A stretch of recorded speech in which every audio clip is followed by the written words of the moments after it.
বর্তমানে স্ক্রিনের উপর দেখতে পাচ্ছেন এটি একটি কর্মসংস্থান পত্রিকা। আর এই কর্মসংস্থান পত্রিকাটা কিন্তু এ সপ্তাহের কর্মসংস্থান পত্রিকা। এখানে দেখুন পরিষ্কার লেখা আছে 6 জুলাই 2024-এর কর্মসংস্থান। 6 জুলাইয়ের কর্মসংস্থান এই কর্মসংস্থানটি। তো আমরা আজকে এই কর্মসংস্থান থেকে একটা গুরুত্বপূর্ণ প্র্যাকটিস সেট সমাধান করব, যেটি কিন্তু খুবই গুরুত্বপূর্ণ আগামী ওয়েস্ট বেঙ্গল পুলিশ এবং কলকাতা পুলিশ পরীক্ষার জন্য। আজকের প্র্যাকটিস সেটটা অর্থাৎ 6 জুলাই কর্মসংস্থান পত্রিকায় কিন্তু পশ্চিমবঙ্গ পুলিশের প্র্যাকটিস সেট দিয়েছে। ফুল প্র্যাকটিস সেটটা সম্পন্ন করব। তো চলুন সরাসরি মূল প্র্যাকটিস সেটে চলে যাই, সেখানে দেখি প্রথম প্রশ্ন কী আছে। তো সরাসরি মূল প্র্যাকটিস সেটে চলে যাব। তো দেখুন আমরা চলে এসেছি মূল প্র্যাকটিস সেটে। এখানে আপনারা দেখতেই পাচ্ছেন এটা রাজ্য পুলিশ কনস্টেবল এখানে লেখা আছে।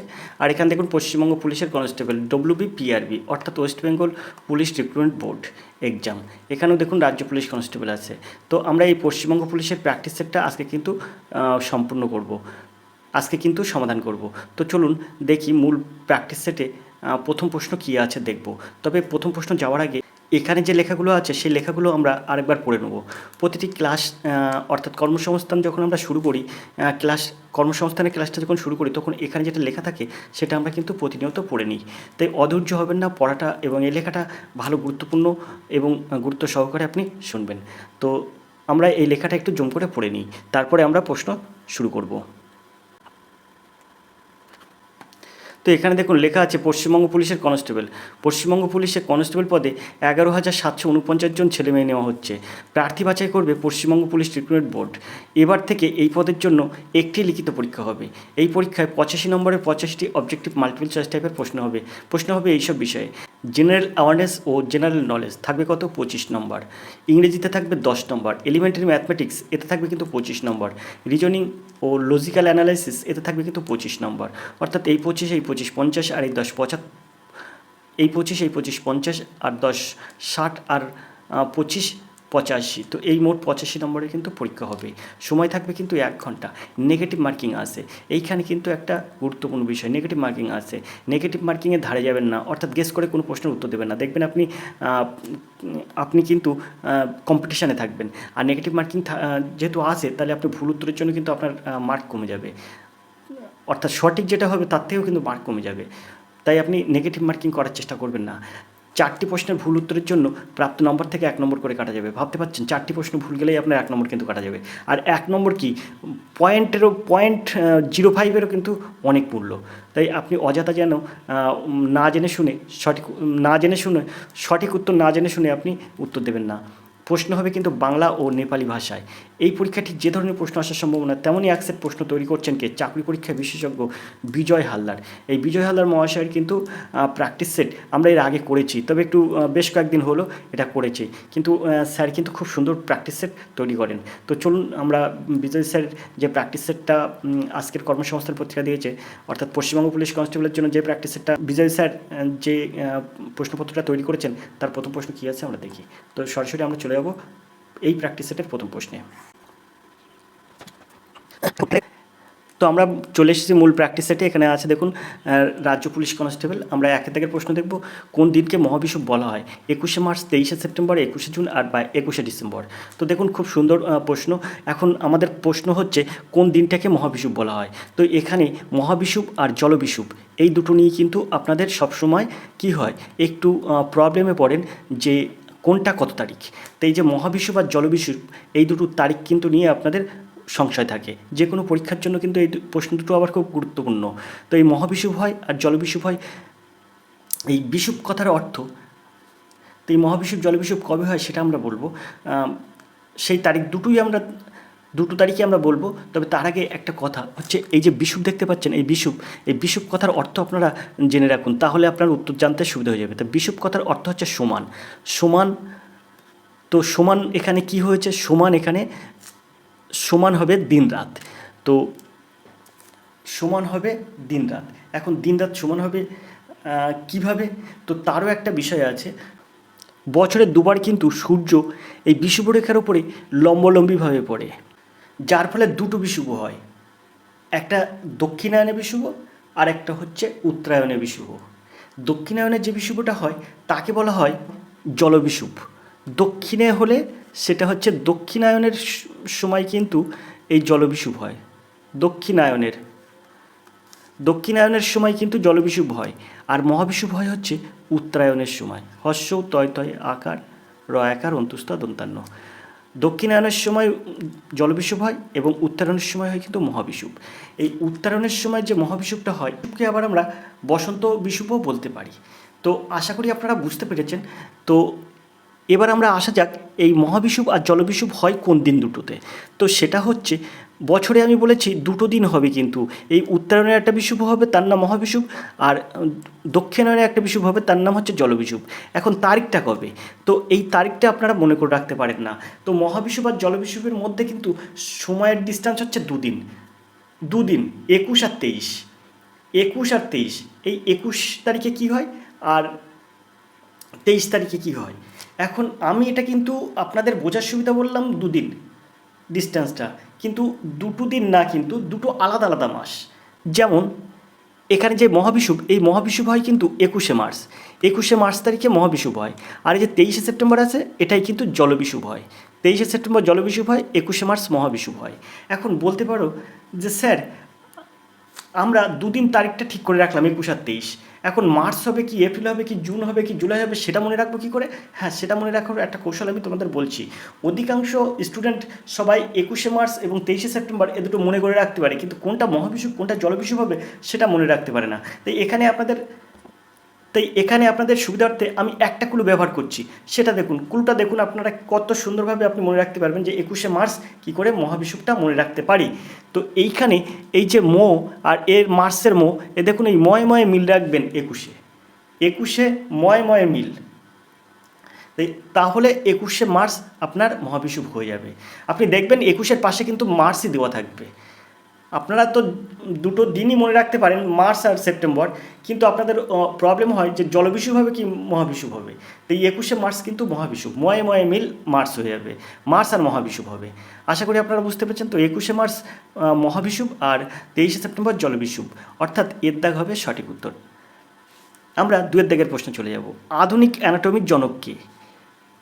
এখানে আছে লিবেনহিক, উইলিয়াম হার্ভে, আন্দ্রেয়াস ভ্যাসিলিয়াস আর লুই পাস্তুর। তো এই অ্যানাটমি, এই কথাটার অর্থ হচ্ছে শারীর স্থান। তালপুষায়াকার রয়দের কি র, শারীর স্থান। এখন এই অ্যানাটমির জনক হচ্ছে আন্দ্রিয়াস ভ্যাসালিয়াস। সিদ্ধাক হবে সঠিক উত্তর। আশা করি আপনারা বুঝতে পেরেছেন। এখন আন্দ্রেয়াস ভ্যাসিলিয়াস ইনি হচ্ছেন অ্যানাটমির জনক। শারীর স্থানের প্রকৃত বিজ্ঞান রেনেসাঁসের সময় শারীরতত্ত্ববিদ এবং সার্জন আন্দ্রিয়াস ভেসিলিয়াস কাজের সাথে প্রতিষ্ঠিত হয়েছিলেন।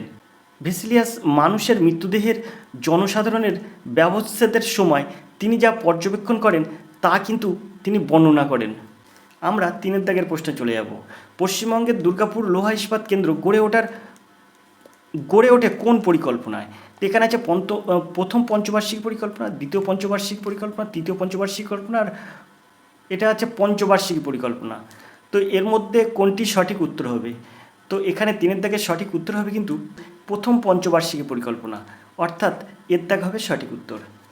প্রথম পঞ্চবার্ষিক পরিকল্পনায় কিন্তু পশ্চিমবঙ্গের দুর্গাপুর লোহা ইস্পাত কেন্দ্র গড়ে ওঠে। ভারতের স্বাধীনতার পরপরই কিন্তু এটা কিন্তু এই পঞ্চবার্ষিক পরিকল্পনা করা হয় এবং দুর্গাপুরের লোহা ইস্পাত কেন্দ্র গড়ে ওঠে, আর সেটা ছিল কিন্তু 1955 সাল।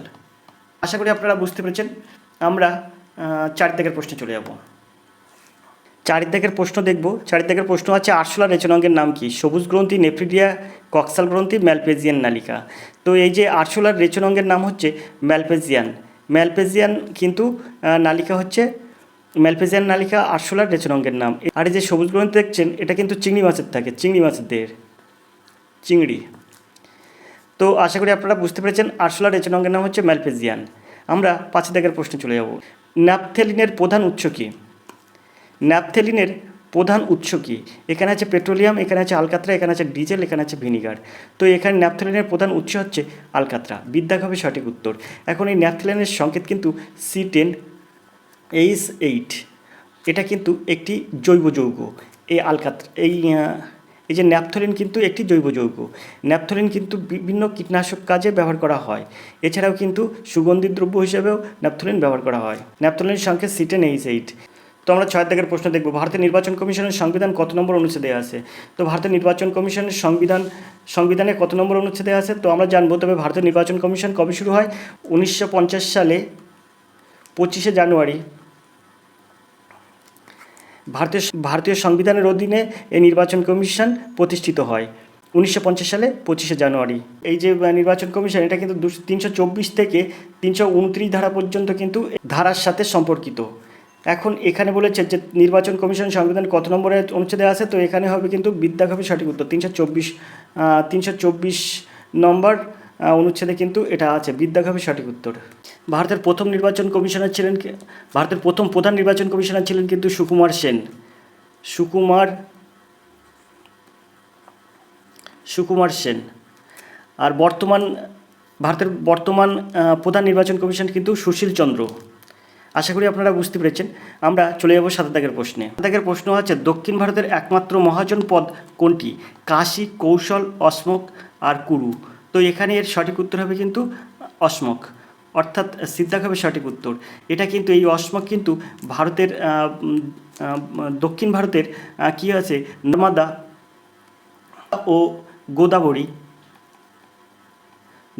ও গোদাবরীর কিন্তু মাঝখানে এই অসমক অবস্থিত। ভারতের দক্ষিণ অঞ্চলে অবস্থিত এই অসমক। তো অসমক কিন্তু দক্ষিণ ভারতের একমাত্র মহাজন পদ। আমরা 8 দাগের প্রশ্ন চলে যাব। মানবদেহের কোন অঙ্গ ইনসুলিন উৎপন্ন করে? অগ্ন্যাশয়, লিভার, কিডনি, হার্ট। তো মানবদেহের কোন অঙ্গ ইনসুলিন উৎপন্ন করে? তো আমরা প্রশ্নে আসবো, তবে তার আগে আমরা একটু কিছু কথা বলে নেব, তারপর আপনি সহজেই বুঝতে পারবেন এর উত্তরটা কী হবে। ইনসুলিন হলো অগ্ন্যাশয়ের প্রধান হরমোন, এক ধরনের পলিপেপটাইড যা গ্লুকোজকে রক্ত থেকে কোষের মধ্যে প্রবেশ করা নিয়ন্ত্রণ করে। ইনসুলিন অগ্ন্যাশয়ের ইনসুলিন নিঃসরণকারী কোষগুলি থেকে নিঃসৃত হয়, যেমন হচ্ছে আইলেটস অফ ল্যাঙ্গারহ্যান্স নামে একটি বিটা কোষ থেকে কিন্তু এই ইনসুলিন খরিত হয়। আশা করি আপনারা বুঝতে পেরেছেন। তো এই প্রশ্নের সঠিক উত্তর কী হবে? তাহলে এই প্রশ্নের কিন্তু সঠিক উত্তর হবে কিন্তু অগ্ন্যাশয়, এর দাগ হবে সঠিক উত্তর। আমরা পরের প্রশ্নে চলে যাব। 9 দাগের প্রশ্ন আছে, ভারত ও চীনের মধ্যে কোন আন্তর্জাতিক সীমারেখা রয়েছে? র্যাডক্লিফ লাইন, 3 বিঘা করিডর, ম্যাকমোহন লাইন আর পক প্রণালী। তো এখানে দেখুন, এই যে র্যাডক্লিফ লাইন হচ্ছে ভারত এবং আফগানিস্তানের মধ্যে আছে র্যাডক্লিফ লাইন। আবার আফগানিস্তান পাকিস্তানের মধ্যেও কিন্তু র্যাডক্লিফ লাইন আছে। আর 3 বিঘা করিডর এটা হচ্ছে কিন্তু বাংলাদেশের সঙ্গে ভারতের। আর এই যে ম্যাকমোহন লাইন, এটা কিন্তু ভারত আর চীনের মধ্যে অবস্থিত ম্যাকমোহন লাইন। তো এই যে ম্যাকমোহন লাইন আছে, এই ম্যাকমোহন লাইন এর মানে আবিষ্কারক কে? এই ম্যাকমোহন লাইনের নামকরণ করা হয়েছে স্যার হেনরি ম্যাকমোহনের নামে, যিনি ভারতের পররাষ্ট্র সচিব এবং ব্রিটিশ মধ্যস্থতাকারী ছিলেন এই লাইনের সিদ্ধান্ত নেওয়ার জন্য। এটি সিমলা চুক্তিতে সিদ্ধান্ত নেওয়া হয়েছিল, আর সেটা ছিল কিন্তু 1914 সালে। আশা করি আপনারা বুঝতে পেরেছেন। তাহলে ম্যাকমোহন লাইন এটা কিন্তু ভারত এবং চীনের মধ্যে, অর্থাৎ সিদ্ধাক হবে সঠিক উত্তর। আমরা 10 দাগের প্রশ্নে চলে যাব। কোন ভিটামিনের জন্য প্রজনন ক্ষমতা কমে যায়? এখন এখানে আছে ভিটামিন বি, এখানে ভিটামিন ই, এখানে ভিটামিন ডি আর এখানে ভিটামিন কে। এখন এই যে ভিটামিন ই আর vitamin D, vitamin K, vitamin beta আমি বাদ দিই, কিন্তু vitamin E, vitamin D, vitamin K, এখন এই যে দেখতে পাচ্ছেন এখানে প্রশ্ন হচ্ছে প্রজনন ক্ষমতা কমে যায়। এখন প্রজনন ক্ষমতা কমে যাওয়া আর প্রজনন একেবারে বন্ধ হয়ে যাওয়া, যেটাকে বলা হয় বন্ধ্যত্ব, মানে আর হয় না, আর প্রজনন ক্ষমতা কমে যাওয়া, এটা হতেও পারে নাও হতে পারে, এরকম একটা অবস্থা। এটা কিন্তু এই যে প্রজনন ক্ষমতা কমে যায়, এর আমি মনে করি ভিটামিন ডিতেও কিন্তু কিছুটা প্রজনন ক্ষমতা কমে যায়, প্রজনন ক্ষমতা কিছুটা ভিটামিন ডির অভাবেও কমে যায়। তো সেই দিক থেকে দেখলে, আর এখানে আমার সম্ভবত মনে হচ্ছে বন্ধ্যাত্ব রোগ, যেটা একেবারেই বন্ধ হয়ে যায়, সেটা হচ্ছে প্রজনন ক্ষমতা একেবারে কমে যায় বা বন্ধ হয়ে যায়, সেটাকে বলা হয় বন্ধ্যাত্ব রোগ, সেটা কিন্তু হয় ভিটামিন ই এর অভাবে। বিদ্যাক হবে সঠিক উত্তর এখানে। ভিটামিন ই এর অভাবে কিন্তু প্রজনন ক্ষমতা একেবারে কমে যায়। যদি ই না থাকতো তাহলে আপনি ডিটা দিতে পারতেন। আর এই যে ভিটামিন ই এর অভাবেই কিন্তু বন্ধ্যাত্ব রোগ হয়। প্রজনন ক্ষমতা কম আর বন্ধ্যাত্বর মধ্যে কিন্তু পার্থক্য আছে। তো এটার অভাবে কিন্তু বন্ধ্যাত্ব হয়। আশা করি আপনারা বুঝতে পেরেছেন, ভিটামিন ইর অভাবে বন্ধ্যাত্ব রোগ হয়। এখন ভিটামিন ই এর রাশির নাম কি? ভিটামিন ই এর রাশির নাম হচ্ছে টোকোফেরল।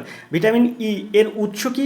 এ যদি আমি দেখি তাহলে প্রাণীজ উৎস থাকে হচ্ছে কি, ডিমের কুসুম, তারপরে আপনার ডিমের কুসুমের পরে বিভিন্ন মাছের সাথে সাথে বিভিন্ন মাংস, সয়াবিন, এইসবে কিন্তু ভিটামিন ই পাওয়া যায়। এছাড়া যদি আমি মানে সবজিতে দেখি, অর্থাৎ উদ্ভিজ্জ দেখি, তাহলে কি হবে? উদ্ভিজ্জের ক্ষেত্রে কিন্তু বিভিন্ন শাকসবজি এবং সয়াবিনে কিন্তু এই ভিটামিন ই পাওয়া যায়। এই ভিটামিন ইর অভাবে কী কী রোগ হতে পারে? তো ভিটামিন ইর অভাবে প্রথম যেটা হয় সেটা হচ্ছে বন্ধ্যাত্ব রোগ। তারপর পেশির বৃদ্ধি কমে, জননের যে জনন কোষের একটা বৃদ্ধি, এগুলো কিন্তু ব্যাহত হয়। পেশিরও ব্যাহত হয়, পেশি বৃদ্ধির ব্যাহত হয়, জনন কোষের কিন্তু বৃদ্ধির ব্যাহত হয় এই ভিটামিন ইর অভাবে।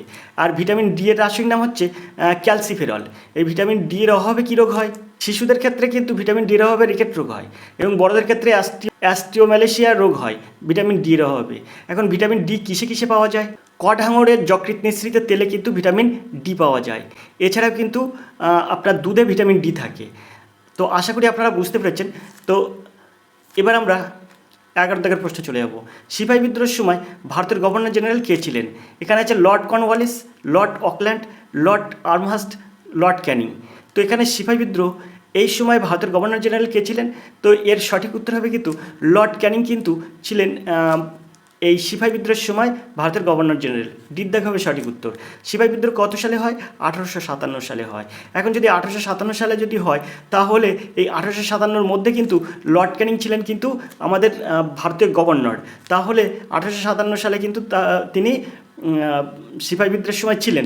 তাহলে এই যে লর্ড ক্যানিংয়ের মেয়াদ ছিল কত সাল থেকে কত সাল পর্যন্ত, অর্থাৎ ভারতের গভর্নর জেনারেল ছিলেন কত সাল থেকে কত সাল পর্যন্ত? তিনি কিন্তু 1856 সাল থেকে কিন্তু 1862 সাল পর্যন্ত, 1862 সাল পর্যন্ত এই 6 বছর কিন্তু তিনি কার্যকারী ছিলেন। এই যে লর্ড ক্যানিং কে ছিলেন? লর্ড ক্যানিং ব্রিটিশদের শাসনামলে ভারতের শেষ গভর্নর জেনারেল এবং প্রথম ভাইসরয় এই লর্ড ক্যানিং। 1856 থেকে 1862 সাল এই 6 বছর কিন্তু তার কার্যকাল স্থায়ী হয়েছিল। 1858 সালের পর গভর্নর জেনারেল পদটি কিন্তু ভাইসরয় নামে পরিচিত হয়। 1858 সালে কিন্তু এই যে গভর্নর পদটা কিন্তু পরিবর্তে ভাইসরয় হয়। সেই সময় কিন্তু প্রথম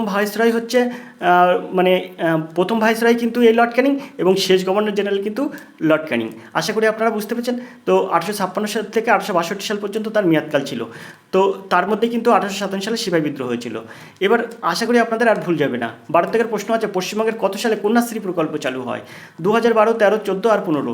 তো আপনারা সবাই জানেন এই কন্যাশ্রী প্রকল্প যেটা দেওয়া হয় কিন্তু পশ্চিমবঙ্গ সরকার এটা চালু করেছে 2013 সাল থেকে।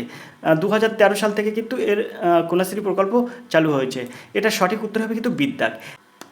13 থেকে যে প্রশ্নটা আছে সেটা হচ্ছে কলিঙ্গরাজ খারবেল কথা কোন শিলালিপিতে লেখা আছে? এখানে বলছে এলাহাবাদ স্তম্ভলিপি, জুনাগড় আর হাতিগুম্পা, নাসিক প্রশস্তি।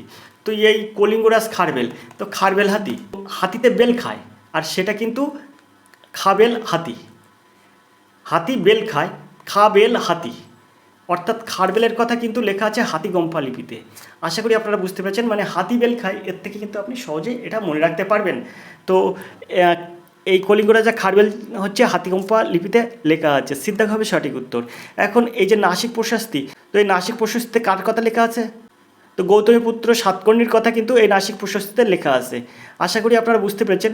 এই যে এলাহাবাদ স্তম্ভলিপি, অর্থাৎ এলাহাবাদ প্রশস্তিতে কার কথা উল্লেখ আছে? এর দুদিন আগে একটি ক্লাসে আমি কিন্তু বলে দিয়েছি এলাহাবাদ প্রশস্তিতে কার কথা উল্লেখ আছে। তো আশা করি আপনারা বুঝতে পেরেছেন। 14 দাগের প্রশ্ন আছে, তালচের তাপবিদ্যুৎ কেন্দ্র ভারতের কোন রাজ্যে অবস্থিত? বিহার, ঝাড়খণ্ড, উড়িষ্যা আর উত্তরপ্রদেশ। তো এখানে তালচের তাপবিদ্যুৎ কেন্দ্র ভারতের কোন রাজ্যে অবস্থিত? তো এই যে তালচের তাপবিদ্যুৎ কেন্দ্রটি আছে কিন্তু ভারতের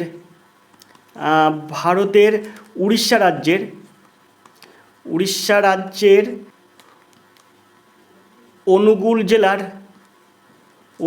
জেলার তালচের গ্রামে, তালচের মহকুমায় কিন্তু এই তালচের তাপবিদ্যুৎ কেন্দ্র আছে।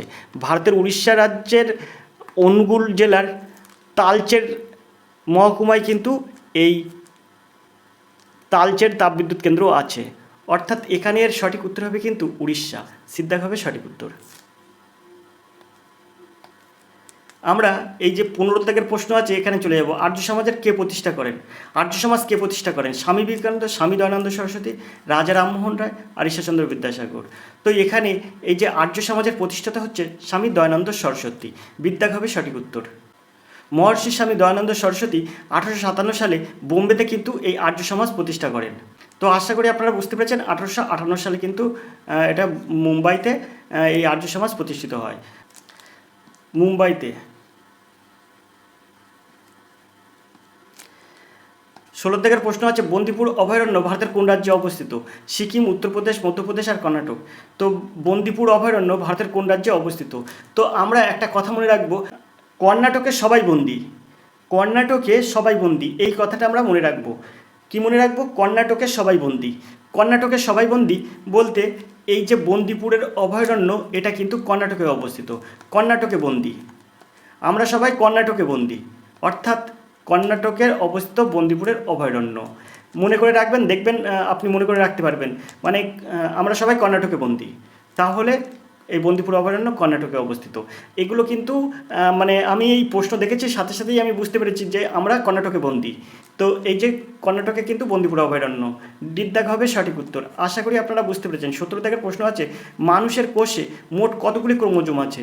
40, 42, 44, 46। এখন এই 46টি হচ্ছে এর সঠিক উত্তর ডি। এখন যদি এইখানে 46টি দিয়েছে, এখন এখানে যদি বলতো 23 জোড়া, 46 না থেকে থাকতে পারে 23 জোড়া, সেটাও কিন্তু আপনার সঠিক উত্তর। 23টি, 23 জোড়া বা 45টি এরকম করে কিন্তু থাকতে পারে। তো এর সঠিক উত্তর হবে 46টি অথবা 23 জোড়া। আশা করি আপনারা বুঝতে পেরেছেন। আমরা 18 দাগের প্রশ্নে চলে যাব। 18 দাগের যে প্রশ্নটা আছে সেটা দেখুন কত সুন্দর একটা প্রশ্ন আছে। ভারতীয় পরিকল্পনা কমিশন কবে গঠিত হয়? ভারতের পরিকল্পনা কমিশন কবে গঠিত হয়? 1950, 1952, 1954, 1956। তো এই ভারতের পরিকল্পনা কমিশন কবে গঠিত হয়? তো এটা গঠিত হয় কিন্তু 15ই মার্চ 1950 সালে। আর গঠিত হয় কোথায়? সেটা হচ্ছে নিউ দিল্লি।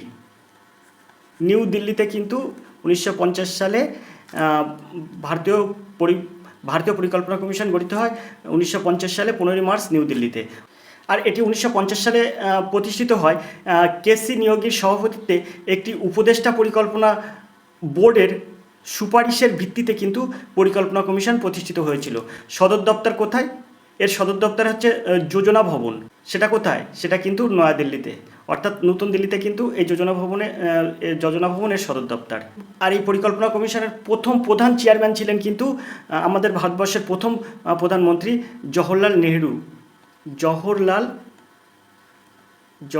নেহেরু।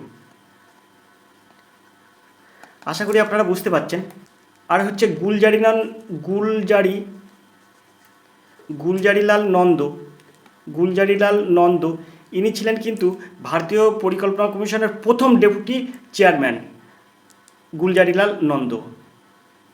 2014 সালে এসে ভারতের প্রধানমন্ত্রী নরেন্দ্র মোদী এই পরিকল্পনা কমিশন কিন্তু ভেঙে দেয়।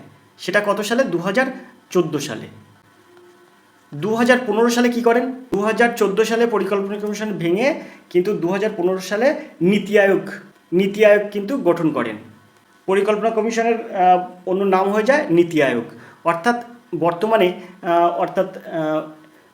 বর্তমানে এই পরিকল্পনা কমিশন সেটা কিন্তু নীতি আয়োগ। তো আশা করি আপনারা বুঝতে পেরেছেন। 19 দাগের প্রশ্ন আছে ক্ষমতার এসে একক কী? এখানে আছে জুল আছে, তারপর ওয়াট আছে, জুল পার সেকেন্ড আছে, বি আর সি উভয়। তো এই দেখুন এখানে ক্ষমতার এসে একক, তো ক্ষমতার এসে একক হচ্ছে ওয়াট। এটা কিন্তু ওয়াট কাকে বলে? যে সেকেন্ডে 1 জুল কাজ করার ক্ষমতাকে কিন্তু বলা হয় ওয়াট। এখন তাহলে কিন্তু জুল পার সেকেন্ড কিন্তু সেটাও কিন্তু হয়। যদি ওয়াট না থাকে জুল পার সেকেন্ড থাকে তাহলে সেটাও হবে। তাই এখানে আমরা বলতে পারি ক্ষমতার এসে একক হচ্ছে ওয়াট এবং জুল পার সেকেন্ড দুটোই, অর্থাৎ বি এবং সি উভয়। দিদ্দাগ হবে সঠিক উত্তর। আমরা 20 দাগের প্রশ্নে চলে যাব। 20 দাগের প্রশ্ন আছে ভারতের অরণ্য গবেষণাটি কোথায় অবস্থিত? তো এটা অরণ্য গবেষণ মানে দেরাদুন। তো এখানে দেখুন আছে হয়তো রাঁচি, ইন্দোর, দেরাদুন, কানপুর। এখানে দেখুন দেরাদুন আছে, সিদ্ধাক হবে সঠিক উত্তর। এই অরণ্য গবেষণা কেন্দ্র এটা অরণ্যের সঙ্গে দেরাদুনের সম্পর্ক। আমি ওই কিছুটা দেবদারু গাছের একটা বন মতো থাকে, এরকম দেবদারু গাছের নাম শুনেছেন তো, এরকম আমি সেখান থেকে একটু সংগ্রহ করে এই দেরাদুন কথাটা নিয়ে আসি, মানে দেরাদুন অরণ্য গবেষণার কেন্দ্র। তো আশা করি আপনারা বুঝতে পেরেছেন। আমরা 21 দাগের প্রশ্নে চলে যাব। কত সালে কলকাতা ব্রিটিশ ভারতের রাজধানী হয়? কত সালে কলকাতা ব্রিটিশ ভারতের রাজধানী হয়? তো এখানে অপশান আছে 65, 1765, 1770, 1772, 1775। তা কত সালে কলকাতা ব্রিটিশ ভারতের রাজধানী হয়? 1772 থেকে 1911 সাল পর্যন্ত কলকাতা ব্রিটিশ ভারতের রাজধানী ছিল।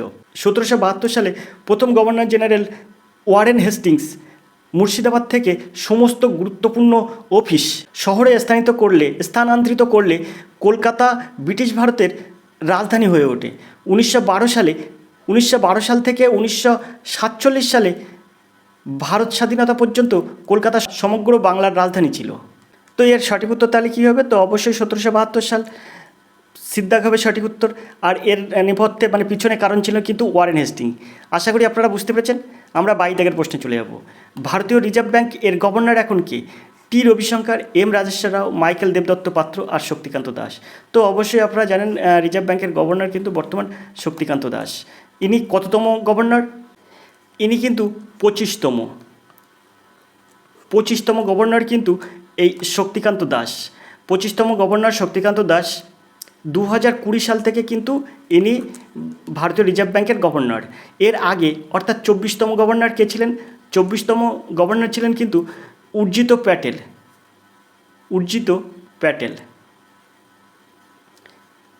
বা উর্জিত প্যাটেল, এরকম নাম হতে পারে। তো উর্জিত প্যাটেল। আশা করি আপনারা বুঝতে পেরেছেন। তো শক্তিকান্ত দাস কিন্তু 25তম কিন্তু গভর্নর। দিদ্দাগ হবে সঠিক উত্তর। আমরা পরের প্রশ্নে চলে যাব। 23 দাগের যে প্রশ্নটা আছে সেটা হচ্ছে, দেখুন, নিচের কোনটি মেরুদণ্ডী প্রাণী নয়? মাছ, সাপ, মাকড়সা, পাখি। তো এর মধ্যে কোনটি মেরুদণ্ডী প্রাণী নয়? তো এর সঠিক উত্তর হচ্ছে কিন্তু এই সাপকে কিন্তু বলা হয় মেরুদণ্ড প্রাণী নয়, সাপ হচ্ছে অমেরুদণ্ডী প্রাণী। আর 24 দাগের প্রশ্নে চলে যাব। পরমাণুর সব থেকে হালকা কণার নাম কি? তো হালকা কণার নাম আপনার পরে আপনি শুনবেন, তার আগে আপনি এই হাই কথাটা মনে রাখবেন, হাই। তো অনেক দিন পরে আপনার কোনো প্রিয় বন্ধু বা বান্ধবীর সাথে দেখা হলো, সেখানে আপনি হাই বলেন। তো এই হাই বলে, হাই হ্যালো বলে আপনি সম্বোধন করেন। তো এই হাই কথাটা আপনি মনে রাখবেন, তাহলে এই প্রশ্নের সঠিক উত্তর হয়ে যাবে। তো হাই কথাটা আপনি মনে রাখবেন, তাহলে কিন্তু এই পরমাণুর সব থেকে হালকা কণার নাম আপনি মুখস্থ রাখতে পারবেন। তো এখানে আছে ইলেকট্রন, প্রোটন, নিউট্রন আর আলফা। তো একটা পরমাণুর মধ্যে থাকে ইলেকট্রন, প্রোটন আর নিউট্রন। এই নিউট্রন হচ্ছে সবচেয়ে ভারী কণার নাম হচ্ছে নিউট্রন। আর সবচেয়ে হালকা কণার নাম এই যে বললাম হাই মানে হালকা, আর হস্যই মানে ইলেকট্রন। তো এর সঠিক উত্তর হবে কিন্তু ইলেকট্রন। হালকা কণার নাম হচ্ছে ইলেকট্রন, এর দাগ হবে সঠিক উত্তর। আর সবচেয়ে ভারী কণার নাম নিউট্রন। আমরা 25 দাগের প্রশ্নে চলে যাব। ভারতের রাজ্যগুলির মধ্যে পশ্চিমবঙ্গের সঙ্গে সর্বাধিক দৈর্ঘ্যের সীমান্তযুক্ত রয়েছে কোন রাজ্য? এখানে আছে বিহার, উড়িষ্যা, ঝাড়খণ্ড আর উত্তরপ্রদেশ। তো এর মধ্যে কোন রাজ্যটি পশ্চিমবঙ্গের সর্বাধিক দৈর্ঘ্য আছে? তো পশ্চিমবঙ্গের সঙ্গে সর্বাধিক সীমান্তযুক্ত রয়েছে সেটা হচ্ছে ঝাড়খণ্ড, সিদ্ধাগ হবে সঠিক উত্তর। কত কিমি? 500 কিমি। 500 কিমি দৈর্ঘ্য পশ্চিমবঙ্গের সঙ্গে ঝাড়খণ্ডের সবচেয়ে দীর্ঘ সীমানা, সেটা হচ্ছে সিদ্ধাগ হবে সঠিক উত্তর। মোট 500 কিমি দৈর্ঘ্য সীমানা আছে, সিদ্ধাগ হবে সঠিক উত্তর। তো এই ছিল কিন্তু 25টা জেনারেল স্টাডিজের প্রশ্ন। আমরা 26 দাগের অঙ্ক প্রশ্ন সমাধান করব। তো আজকের এই ক্লাসে কিন্তু আমরা 26 দাগের থেকে অঙ্কগুলো সমাধান করব না, এইটা কিন্তু আরেকটা ক্লাসে সমাধান করব। 26 দাগের থেকে অন্য একটা ক্লাসে সমাধান করব। আমরা আজকে ইংরেজি প্রশ্নের সমাধান করব। 25টা জেনারেল স্টাডিজ কমপ্লিট করলাম, সঙ্গে 10টা ইংরেজি প্রশ্ন সমাধান করব। তো চলুন সরাসরি 10টা ইংরেজি প্রশ্ন কী আছে দেখে নিই।